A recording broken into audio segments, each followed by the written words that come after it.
გამარჯობა, მე ვარ მეგი, ზუგდიდის ნომერ 4 საჯარო სკოლის მე-11 კლასის მოსწავლე. თქვენ უყურებთ პოდკასტის სკოლკასის მესამე ჩაწერას და დღეს ჩვენი სტუმარი არის სკაუტური ორგანიზაციის ვიცე-პრეზიდენტი გიორგი ჭეშია, რომელიც გაგვესაუბრება არაფორმალური განათლების მნიშვნელოვნებაზე. გამარჯობა მეგი, მიხარია, მადლობა მოწვევისთვის. Ფიქრობ, რომ საინტერესო გამოვა ჩვენი დღევანდელი პოდკასტი წარმატებებს გისურვებთ. მოგვა. რაც შეეხება არაფორმალურ განათლებას დღევანდელ სასკოლო საზოგადოებისთვის და არა მხოლოდ სასკოლო საზოგადოებისთვის საკმაოდ ესეთი საინტერესო და მეტად მნიშვნელოვანი საკითხია. არაფორმალური განათლების ძალიან ბევრ მას შევხვდებით რა დეფინიციას და განმარტებას, თუმცა ჩემი მოსაზრებით ეს არის გამოცდილებაზე დაფუძნებული განათლება. და აი მაგალითად მომყავს ესეთი რაღაცა, რომ როდესაც მეზობელს დავეხმარებით პირობითად რაღაცა პომიდრის ჩითილების გამოყვანაში, ამაოდ ჯერ ერთი რომ კარგ საქმეს ვაკეთებთ, რომ მეზობელს ვეხმარებით ან რაღაცა ახლობელს, მაგრამ პარალელურად აი ამ გამოცდილების ხარჯზე ვსწავლობთ კონკრეტულ მიმართულებებს, ხო და აი რაღაცა აი ამ მიმართულებას ვაკავშირებ. შესაბამისად ეს არის გამოცდილებაზე დაფუძნებული განათლება, რომელიც ცხოვრების ბოლომდე, ესე ვთქვათ, გრძელდება და მუდმივი პროცესია რა, მიმდინარე პროცესია სულ. შესაბამისად არის, უმნიშვნელოვანესი და ფორმალური განათლების, ანუ სასკოლო განათლების, საუნივერსიტეტო განათლების შემავსებელი ნაწილი თავისთავად ხდება. მე ვისურვებდი, რომ უფრო მეტი არაფორმალური აქტივობები განახორციელოს ამ შემთხვევაში სასკოლო საზოგადოების წარმომადგენლებმა,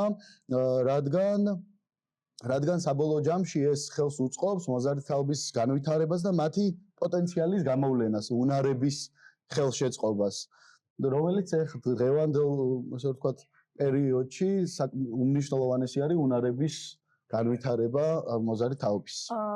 ნამდვილად, ანუ სკოლაში ხშირად როცა არიან მასწავლებლები, რომლებიც არაფორმალური განათლების რაღაც დეტალებს, ასე ვთქვათ, გვასწავლიან და გვეხმარებიან, რომ ეს რაღაცა თვით განვითარება შევძლოთ და ვისწავლოთ რაღაცები.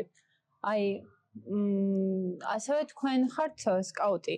და თვითონ სკაუტინგიც აქ რაც ვსაუბრეთ ახლა იქიდან გამომდინარე შეგვიძლია მარტივად ვთქვათ, რომ არის არაფორმალური განათლების ერთ-ერთი სახე. მაინტერესებს როგორ ეხმარება სკაუტინგი მოზარდს დამოუკიდებლობის და პასუხისმგებლობის გრძნობის გამომუშავებაში და დღევანდელ რეალობაში, როდესაც ცხოვრობთ, ასე რომ ვთქვათ, ელექტრონული მოწყობილობების პერიოდში, რამდენად აქტუალური და რამდენად მნიშვნელოვანია, რომ მოზარდება დაამყარონ უფრო მეტი კავშირი ბუნებასთან და უფრო მეტად განვითარდნენ ამ კუთხით. მადლობა, საინტერესო კითხვაა.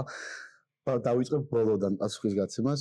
ხო, არაფორმალური განათლებისთვის მადლობა ყველას, სკოლას, ბიზნეს სექტორს, არასამთავრობო სექტორს, განხორციელებული საქმიანობისთვის, იმიტომ რომ ახლა წლებია ზუგდიდში არაფორმალური საგანმანათლებლო პროცესი მიმდინარეობს და სხვადასხვა აქტივობები, თუმცა ნახეთ, არაფორმალური განათლება კარგია, მაგრამ ჩვენ უნდა გავმიჯნოთ არაფორმალური სასწავლო გარემო, არაფორმალური განათლებისგან.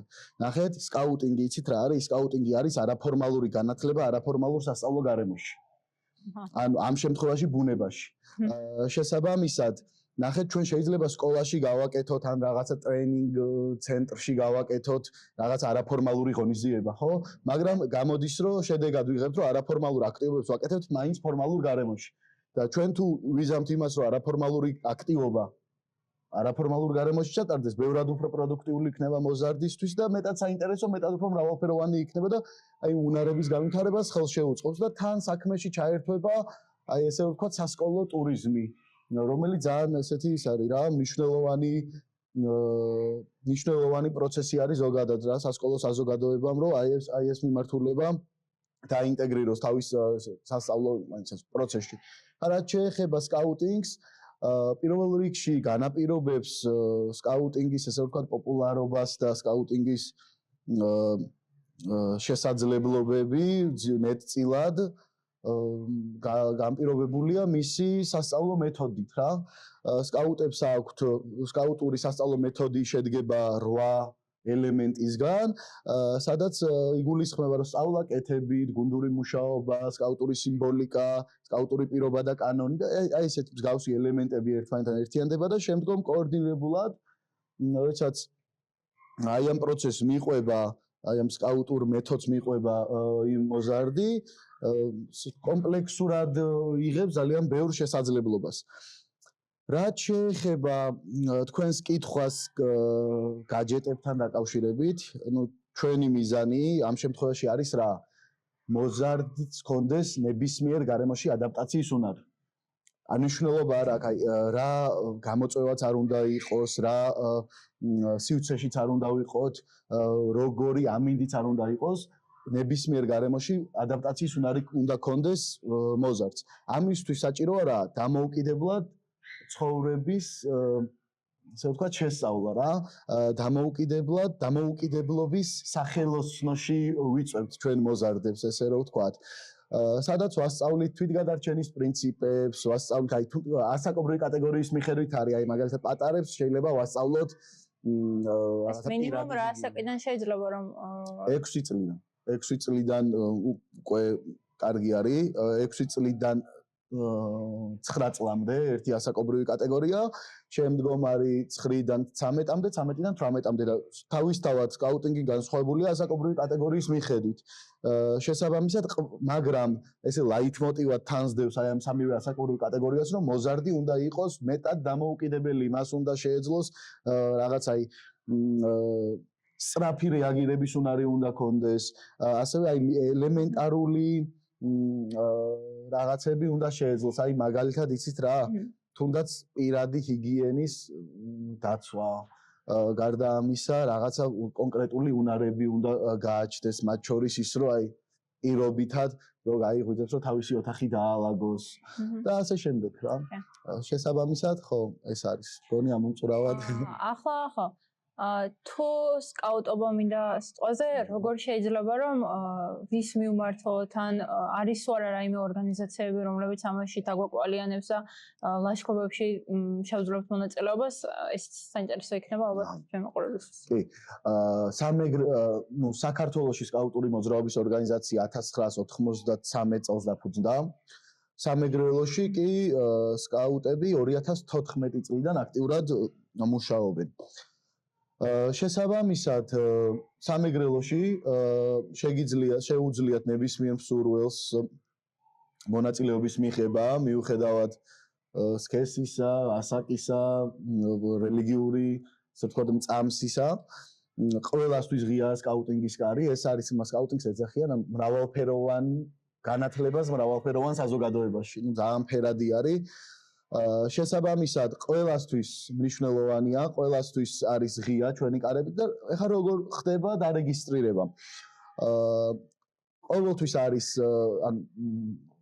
ონლაინ პლატფორმები გვაქვს, Facebook-ი, Instagram-ი, TikTok-ი, სადაც წერენ ხოლმე დაინტერესებული პირები, ასევე მუდმივად არის გახსნილი სარეგისტრაციო ჩარჩო, სადაც თავის მონაცემებს შეიყვანენ და ჩვენი ადმინისტრაცია დაუკავშირდება რამოდენიმე დღეში. შესაბამისად ჩაენიშნება შეხვედრა, შემდგომ დავიბარეთ მშობელთან ერთად ჩვენს ოფისში, წარმოადგენენ შესაბამის დოკუმენტაციას, ჯანმრთელობის ცნობას, მშობლის თანხმობის ფორმას და ჩაერთვება თემატურ ჯგუფებში. სკაუტინგი არ არის ინდივიდუალური სპორტი, ეს არის ჯგუფური სპორტი და ყველა დონეზე, აი პირველი დონიდან top management-ამდე სულ გუნდური მუშაობა, სულ გუნდში არის რა ბავშვი და ნუ შემდგომ მოზარდი და თანამშრომელი მოკლედ ამ ორგანიზაციის რა.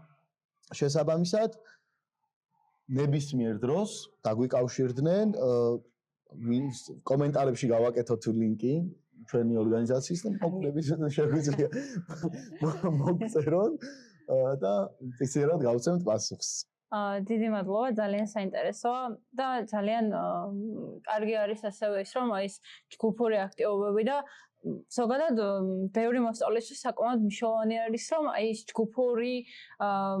ჯგუფურ აქტივობებში მიიღონ მონაწილეობა, იმიტომ რომ არ არის ყველასთვის მარტივი და ძალიან ბევრი ადამიანს ურჩევნია რომ ინდივიდუალურად იყოს და მეტად ინდივიდუალურად გააკეთოს ყველაფერი, თუმცა მოგვიანებით ალბათ რომ გავიზრდებით ან სამსახურში რომ დავსაქმდებით და რაღაცა ეს კომუნიკაციის უნარები საკმაოდ გამოსადეგია და ალბათ დიდი გამოცდილებას ნამდვილად სწორი მიგნება ადამიანის სოციალური არსებაა და ძალიან მისთვის უმნიშვნელოვანესი უნარებია ეს აი სწორი მიგნება ჩვენთან ბავშვი სწავლობს არამხოლოდ მაგალითად პიონერინგს და რაღაცა კვანძების გაკეთებას და ბუნებაში ცხოვრებას, კარვის გაშლას და საველე კულინარიას, არამედ გუნდთან მუშაობას და სწავლობს ასევე მენეჯმენტს რა სხვადასხვა დონეზე.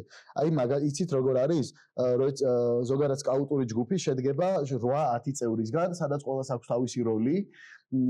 ზოგი არის პატრულის ლიდერი, ზოგი არის ამ ლიდერის თანაშემწე, ზოგი არის ლოჯისტიკის ხელმძღვანელი, ზოგი ხაზინადარი არის, რომელიც აი პატრულის ქონებას განკარგავს, ზოგი ფოტოგრაფია, ზოგი პირველადი დახმარების მიმართულებით, მოკლედ ყველას აქვს თავისი როლი, მისი პროფესიული ინტერესიდან გამომდინარე და მოკლედ როგორი რაღაც ხდება.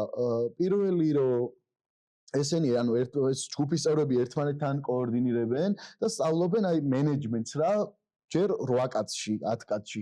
შემდგომ როდესაც გადაივლიან რაღაცა ეტაპებზე და კონკრეტულ კომპეტენციებზე ავლენ, მერე უკვე შეიძლება რომ 40 ადამიანი იყოს მის ჯგუფში, ანუ ჯგუფის ლიდერი გახდეს. შემდგომ უფროსი ლიდერი ხდება და ეს რაღაცა იერარქია არის რა, ესე რომ ვთქვათ რა, სკაუტი. რა უნდა ამას და მე ნელა პეიჯები უნდა აიღოს სათანადო ყელსახოვები, კომპეტენციებს აიღებ და ანუ ნახეთ, ისიც რას ვადარებ, აი მაგალითად ინგლისურის დონეებს რა.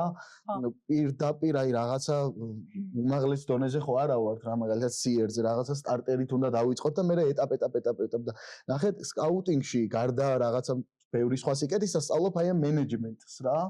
ანუ ესე რომ ვთქვათ ადამიანების მართვის ხელოვნებას, რომელიც აი ყველგან მნიშვნელოვანი არის, აი მენეჯერს პლუს ნებისმიერი პროფესია საბოლოო ჯამში ტოპ დონეზე გაყავხარ რა მერე ცხოვრებაში. შესაბამისად ჩვენთვის ძალიან მნიშვნელოვანია აი ეგ უნარიც, რომ შემდგომ ისე სხვათა შორის აი იმ ადამიანებს ვისაც გუნდში უმუშავიათ და იციან აი ეს ხელოვნება, გუნდში მუშაობის და team building-ი, ესე ვთქვა, რასაც ვინც ეს იცის, შემდგომ ანუ კარიერულად მეტად უფრო წარმატებულები არიან სამსახურში პრობლემებს არ ქმნიან, არ უჭირთ ადამიანთან კომუნიკაცია და ძირითადად ყოველთვის შემდგომ მაღალ პოზიციებს იკავებენ და ტოპ მენეჯმენტში არიან, იმიტომ რომ ესმით რა რაღაცა როგორ უნდა ითანამშრომლონ საზოგადოებასთან. ძალიან მნიშვნელოვანი თვისებებს ანვითარებს ეს ყველაფერი.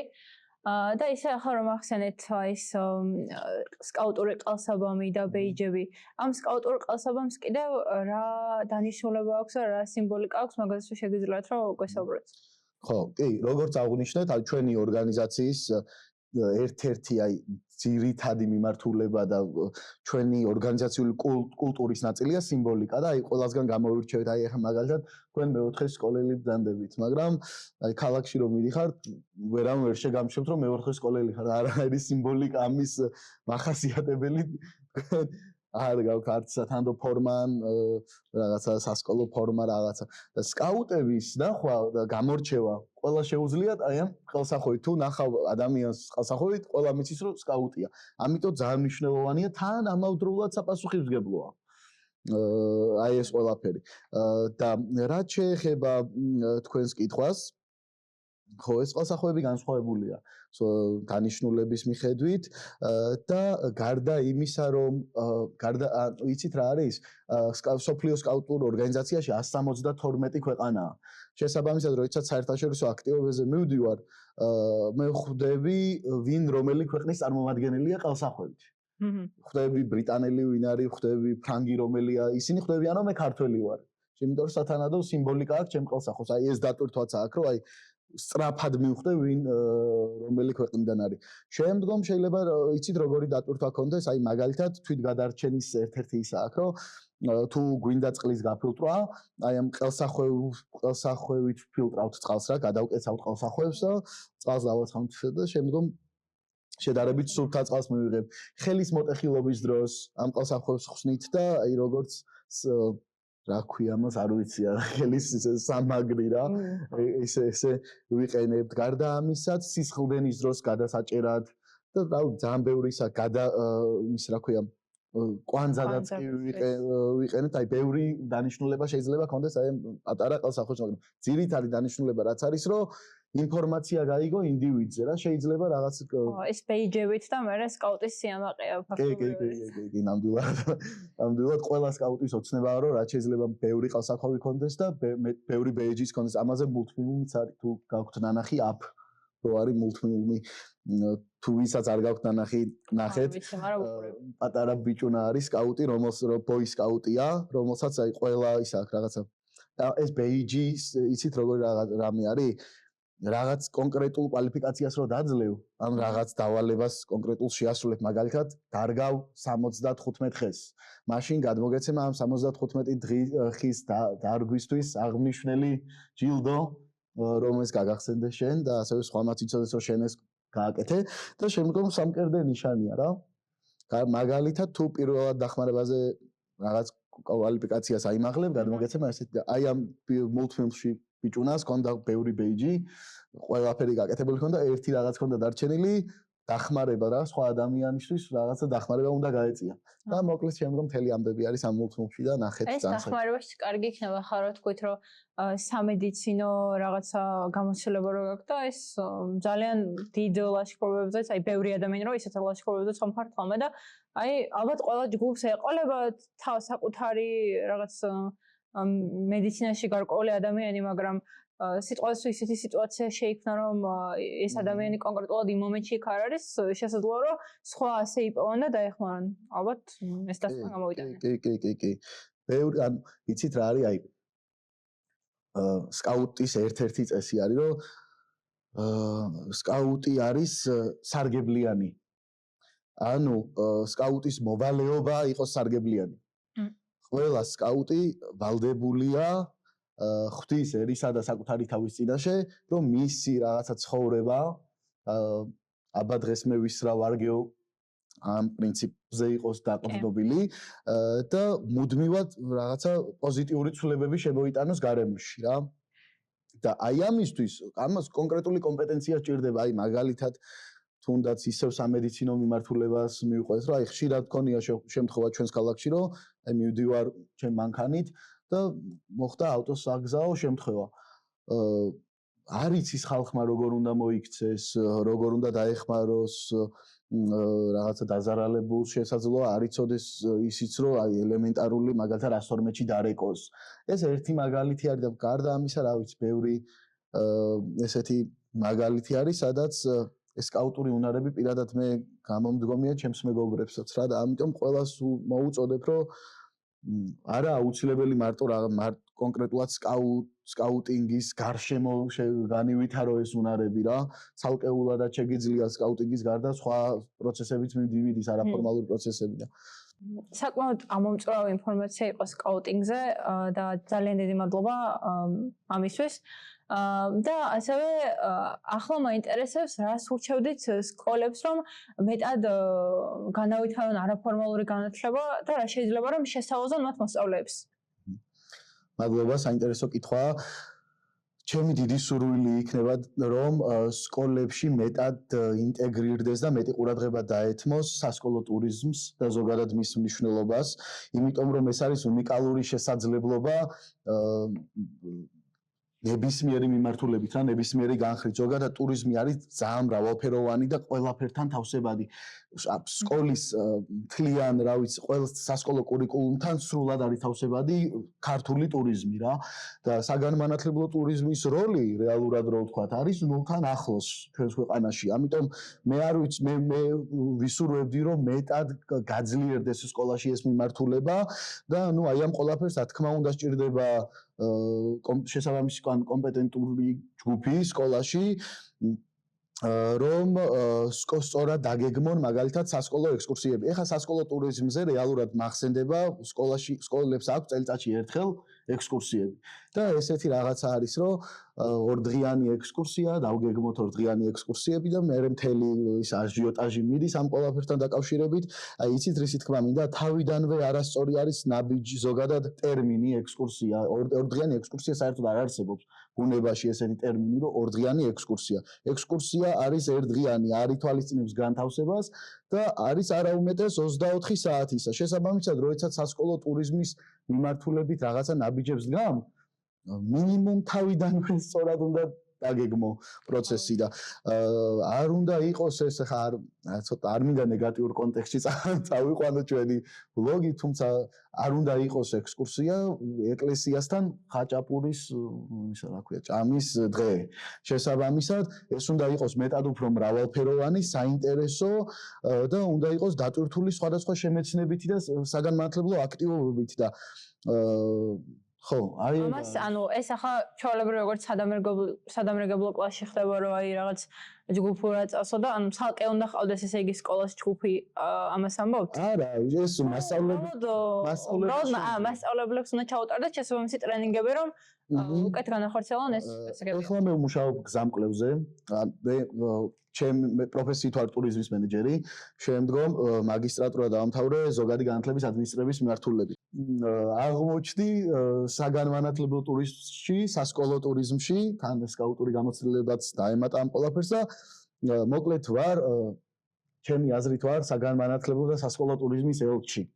და ეხლა ვაკეთებ გზამკვლევს მასწავლებლებისთვის თუ როგორ უნდა დაგეგმონ სწორად ექსკურსია და ზოგადად აი გიდის ხელოვნება და ამ მიმართულებებით არ არის ეს ისეთი ღრმა საკითხები რომ მასწავლებელმა რაღაცა ვერ გაიაზროს ან ვერ უბრალოდ ცნობიერება ჭირდება და ნუ ამაზე რაღაც ნაბიჯებს ვდგამთ რა და მგონია რომ სამომავლოდ მეტად უფრო განვითარდება ეს პროცესი და მხოლოდ რაღაც სასკოლო ექსკურსიებით არ შემოიფარგლება და ეს თან საშუალებას აძლევს, აი თქვენ შეგიძლიათ ჩაატაროთ მინიკვლევა თქვენს კლასში, აიღეთ საქართველოში 10 მნიშვნელოვანი ტურისტული ობიექტი, ან რაღაცა კულტურული ძეგლი, ან თუნდაც რეგიონი და ნახავთ პროცენტულობით როგორ ცნობენ ბავშვები, როგორ იცნობენ თუ არა ბავშვები საქართველოს. აი ძალიან ცუდი შედეგები, სამწუხარო შედეგები არის და ეს სასკოლო ტურიზმი გაძლევს შესაძლებლობას, რომ ბავშვს და მოზარდს საქართველოში აყვარო, შენი კუთხე შეაყვარო. როგორ შეიძლება ამის ამ ადგილზე ნახვის გარეშე და ადგილზე რაღაცა ვიზიტის გარეშე ბავშვმა ესე რაღაცა წიგნიდან ვერ გაიგებს. ანუ იმდენად ეფექტური არ არის წიგნიდან ამ ყველაფერს წაკითხვა, ვიდრე საერთოდ სხვა არის, როდესაც შენ თვითონ ნახავ, შენ თვითონ შეიმეცნებ რაღაცას, თან ეს საგანმანათლებლო ტურიზმი, ექსკურსიები, აი როგორ ვთქვა, როგორც შემეცნებითი ისე სახალისოცაა და რაღაცნაირად პროცესიდან სიამოვნებას რომ იღებ, შემდეგ ეგ უფრო მეტად სასიამოვნოა. ხოლოდ ექსკურსიაც არ არის, აი ერთ დავამატებ, ხოლოდ ექსკურსია არ არის. ნებისმიერი საგნის მასწავლებელმა შეიძლება გამოიყენოს საგანმანათლებლო ტურიზმი. აი მაგალითად, ქიმიის მასწავლებელს ძალიან კარგად შეუძლია გამოიყენოს ტურიზმი. აი პირობითად ყველა ბავშვს აინტერესებს ალბათ კოკა-კოლას ქარხანაში რა ხდება. ან რაღაც, აი შესაძლებელია რა ესეთი რაღაცების მორგება ნებისმიერ საგანზე, იმდენად კომპლექსური არის ტურიზმი. ამიტომ ხო ძალიან საინტერესოა და კარგია რომ ამ საკითხზე მუშაობთ და იმედი მაქვს რომ მომავალში უფრო მეტად იქნება ამაზე ცნობიერების ზონე ამაღლებული და ალბათ უკეთესი შედეგებიც გვექნება.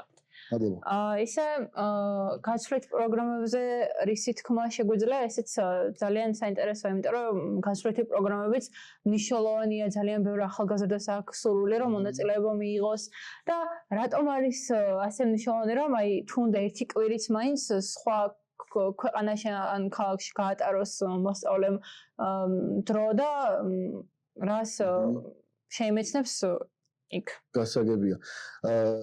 ჩვენი ორგანიზაციის ერთ-ერთი მიზანი არის მოზარდი თაობის განვითარება ეროვნულ და მსოფლიო კულტურულ ფასეულობათა საფუძველზე.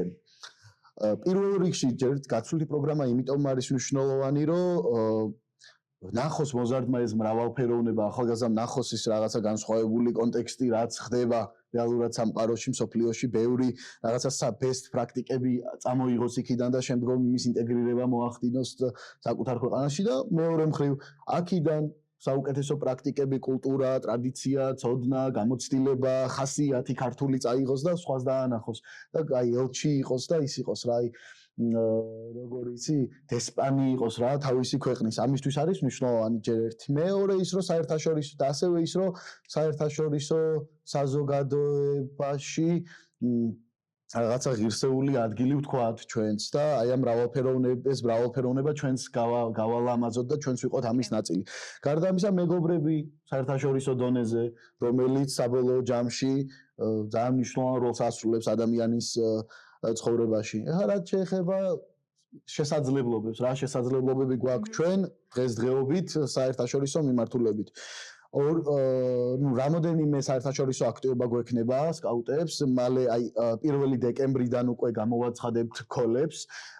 ეს არის ჩეხეთში ტარდება 22-26 მაისს სკაუტური ბანაკი, რომელსაც ქვია ინტერკემპი. ეს ინტერკემპი 1967 წლიდან ყოველ წელს ტარდება რა, სხვადასხვა ევროპის სხვადასხვა ქვეყანაში და საშუალოდ 3000-დან 5000-მდე სკაუტი იკრიბება.